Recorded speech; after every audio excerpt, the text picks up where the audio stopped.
ഇനിയുമൊരു litigation നടത്താനാണ് government ഉദ്ദേശിക്കുന്നതെങ്കിൽ ഈ പാവപ്പെട്ട ജനതയോട് വീണ്ടും കാണിക്കുന്ന വഞ്ചനയായിരിക്കും. അത് ശരിക്കും ചെയ്യേണ്ടിയിരുന്നത് ഞങ്ങൾ വിജയിപ്പിച്ചു വിട്ട കേരളത്തിൽ നിന്ന് വിജയിച്ചു പോയ 28 MP-മാരായിരുന്നു. അവരത് ചെയ്തില്ല. അതിൻ്റെ വേദന അവർ ശക്തിയുക്തം അതിനെ പ്രതികരിക്കും. അവർ ഇന്ന് അധികാരത്തിലിരിക്കുന്നവർ നാളെ അധികാരത്തിലില്ലാത്ത സ്ഥിതി വരേണ്ടതായിട്ട് വരും. അല്ല, കേരളത്തിലെ ഇന്ന് അധികാരമുള്ള ആളുകൾ സാധാരണക്കാരായ മത്സ്യത്തൊഴിലാളികളെയായി ഞങ്ങളെപ്പോലെയുള്ളവരെ വീണ്ടും ബുദ്ധിമുട്ടാൻ തയ്യാറാവുകയാണെങ്കിൽ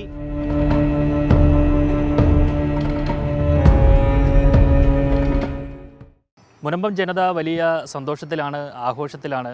നാളെ അവരുടെ വിജയാഘോഷം ഉണ്ടാവും. ഞാനിപ്പോൾ വേളാങ്കണ്ണി മാതാ പള്ളിയുടെ മുന്നിലുള്ള സമരപ്പന്തലാണ്. ഇതിൻ്റെ തുടക്കത്തിൽ ആദ്യം മുതലേ ഉണ്ടായിരുന്നത് ബെന്നിച്ചേട്ടനാണ്. ബെന്നിച്ചേട്ടൻ നമ്മോടൊപ്പം ശരിയാണ്. ചേട്ടാ, ഈ ഒരു വിജയം എങ്ങനെയാണ് നോക്കിക്കാണുന്നത്? ഞങ്ങൾ വളരെ സന്തോഷത്തിലാണ് ഞങ്ങൾ ഇതിനെ നോക്കിക്കാണുന്നത്. കാരണം ഞങ്ങളുടെ ഈ പ്രദേശത്തിൻ്റെ ശബ്ദം ശരിയായ രീതിയിൽ പാർലമെൻറ്റിൽ എത്തിക്കേണ്ടിയിരുന്നത് കേരളത്തിലെ 28 MP-മാരാണ്. പക്ഷേ അവർ ഞങ്ങളുടെ ശബ്ദം ഒരു വാക്കുകൊണ്ട് പോലും പാർലമെൻറ്റിൽ ഈ കഴിഞ്ഞ ദിവസം വരെ നടത്തിയിരുന്നില്ല. എന്നിരുന്നാലും ഞങ്ങളുടെ വിഷമതകളും ദുഃഖങ്ങളും പാർലമെൻറ്റിൽ എത്തുകയും അതോടൊപ്പം തന്നെ പ്രധാനമന്ത്രിയും കിരൺ റിജിജുവും നിർമ്മല സീതാരാമനും അടക്കമുള്ള മന്ത്രിമാർ ഞങ്ങളുടെ ഈ വിഷയത്തെ മുനമ്പം വിഷയം പോലെ ആക്കിയിരുന്നു ഇന്നലെ പാർലമെൻറ്റിൽ. അതിൽ ഞങ്ങൾക്ക് അതിനുവേണ്ടി പ്രവർത്തിച്ച കുറേ വ്യക്തികളുണ്ട്. അതിൽ ഏറ്റവും പ്രധാനപ്പെട്ട ഒരു വ്യക്തിയാണ് ഞങ്ങളുടെ ഇവിടുത്തെ വികാരി അച്ഛൻ. അച്ഛൻ ശരിക്കും പറഞ്ഞാൽ പാഷനിസ്റ്റ് സഭയിൽപ്പെട്ട വൈദികനാണ്. അതേപോലെ തന്നെ ഒരു ജോഷി മയ്യാറ്റിലച്ഛനുണ്ട്. അതേപോലെ സ്റ്റാലിൻ ദേവൻ സാർ. ഇവരെല്ലാം കണക്റ്റഡായിട്ട് വരുന്നതാണ്.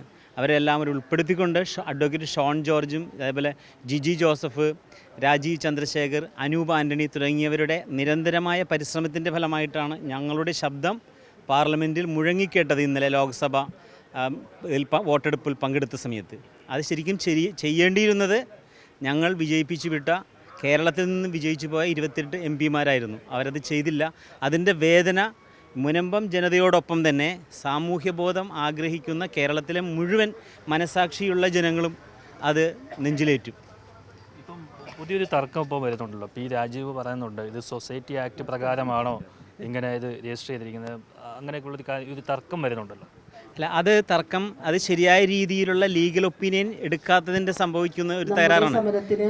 കാരണം വളരെ നാളുകൾക്ക് മുൻപ് തന്നെ വഖഫ് രജിസ്റ്ററിലേക്ക് എഴുതിയെടുക്കുന്ന സമയത്ത് ലീഗൽ ഒപ്പീനിയൻ ശരിയായ രീതിയിൽ എടുത്തിരുന്നുവെങ്കിൽ, കൃത്യമായിട്ട് ആ ലീഗൽ ഒപ്പീനിയൻ എടുത്തിരുന്നുവെങ്കിൽ ഞങ്ങളുടെ റവന്യൂ അവകാശങ്ങൾ നിഷേധിക്കില്ലായിരുന്നു. കാരണം ഒരു വഖഫ് പ്രോപ്പർട്ടി രജിസ്റ്ററിൽ ഉൾപ്പെടുത്തണമെന്നുണ്ടെങ്കിൽ താമസക്കാർക്ക് നോട്ടീസ് കൊടുക്കണം, അതേപോലെ തന്നെ അതിരുകൾ അടയാളപ്പെടുത്തണം, സർവേ നടത്തണം.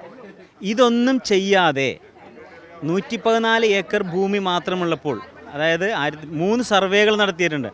ആ സർവേകളിൽ 114 കടൽഭിത്തി ഇല്ലാത്ത സമയത്ത് 114 ഏക്കറും 135 ഏക്കറും പിന്നെ വീണ്ടും ഒരു 10 ഏക്കറും കൂടി 145 ഏക്കർ ഭൂമിയും 60 ഏക്കർ വെള്ളവും മാത്രം അവശേഷിച്ചിരിക്കെ തെറ്റായ രീതിയിൽ റവന്യൂ വകുപ്പ് പറഞ്ഞത് 396 ഏക്കർ ഇവിടെ നിലവിലുണ്ടെന്നാണ്. അത് റവന്യൂ വകുപ്പ് ശരിയായ രീതിയിലുള്ള അന്വേഷണം നടത്താത്തതിൻ്റെ പേരാണ്.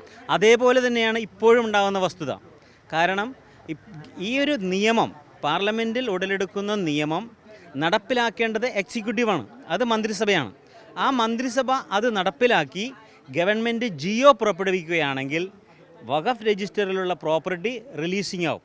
അതിന് പകരം ഇനിയുമൊരു ലിറ്റിഗേഷൻ നടത്താനാണ് ഗവൺമെൻറ് ഉദ്ദേശിക്കുന്നതെങ്കിൽ ഈ പാവപ്പെട്ട ജനതയോട് വീണ്ടും കാണിക്കുന്ന വഞ്ചനയായിരിക്കും. രാഷ്ട്രീയ കളി നടത്താനുള്ള സാധ്യതയുണ്ടോ ഇതിനകത്ത്? പക്ഷേ മുനമ്പം ജനതയും മുനമ്പം ജനതയെ സ്നേഹിക്കുന്ന കേരളത്തിലെ മുഴുവൻ ജനങ്ങളും അതിനോട് യോജിക്കുകയില്ല. അവർ ശക്തിയുക്തം അതിനെ പ്രതികരിക്കും. അവർ ഇന്ന് അധികാരത്തിലിരിക്കുന്നവർ നാളെ അധികാരത്തിലില്ലാത്ത സ്ഥിതി വരേണ്ടതായിട്ട് വരും. അതുകൊണ്ട് ഞങ്ങളുടെ കണ്ണുനീരിന് യഥാർത്ഥത്തിലുള്ള ഫലം ഇപ്പോൾ തന്നെ കണ്ടിരിക്കുന്നു. അത് കണ്ടിട്ട് നടപ്പിലാക്കാതെ വന്നാൽ അത് അനുഭവിക്കേണ്ടതായിട്ട് വരും. കേന്ദ്രത്തിൻ്റെ ഈ ഒരു നടപടി, കേന്ദ്ര സർക്കാരിൻ്റെ നടപടി, അല്ലെങ്കിൽ BJP കേരളത്തിലുള്ള BJP നേതാക്കന്മാരുടെ ഒക്കെ ഒരു പ്രയത്നത്തിൻ്റെ ഫലമാണ് ഇത്തരത്തിൽ നിങ്ങൾക്കൊരു അനുകൂലമായ ഒരു ബില്ല് പാസ്സാകുന്നത്. അപ്പോൾ ആ ഒരു സാഹചര്യത്തിൽ കേരളത്തിലെ രാഷ്ട്രീയക്കാർ നിങ്ങൾക്കെതിരെ ഏതെങ്കിലും തരത്തിൽ, അതായത് സർക്കാർ തിരിയുമെന്ന് കരുതുന്നുണ്ടോ? അല്ല, കേരളത്തിലെ ഇന്ന് അധികാരമുള്ള ആളുകൾ സാധാരണക്കാരായ മത്സ്യത്തൊഴിലാളികളെയായി ഞങ്ങളെപ്പോലെയുള്ളവരെ വീണ്ടും ബുദ്ധിമുട്ടാൻ തയ്യാറാവുകയാണെങ്കിൽ അത് കേരള ജനത, മനസാക്ഷിയുള്ള കേരള ജനത അത് നോക്കിയിരിക്കുകയില്ല. അതിന് ജനം ശക്തമായ രീതിയിലുള്ള മറുപടി കൊടുക്കും. നമുക്ക് കാത്തിരുന്ന് കാണാം അല്ലേ? തീർച്ചയായിട്ടും. എന്തായാലും വിജയം നിങ്ങളുടെ എല്ലാം സന്തോഷത്തോടെ ഇരിക്കുന്നു. സന്തോഷം കൊണ്ട് ഞങ്ങൾ വളരെ സന്തോഷവാന്മാരാണ്. ബെന്നിച്ചേട്ടൻ്റെ ആ സന്തോഷം ഇവിടെയുള്ള എല്ലാവരുടെയും മുഖത്തുണ്ട്. മുനമ്പത്ത് നിന്നും അഭിശങ്കറിനൊപ്പം ആർ പിയൂഷ്, മറുനാടൻ TV.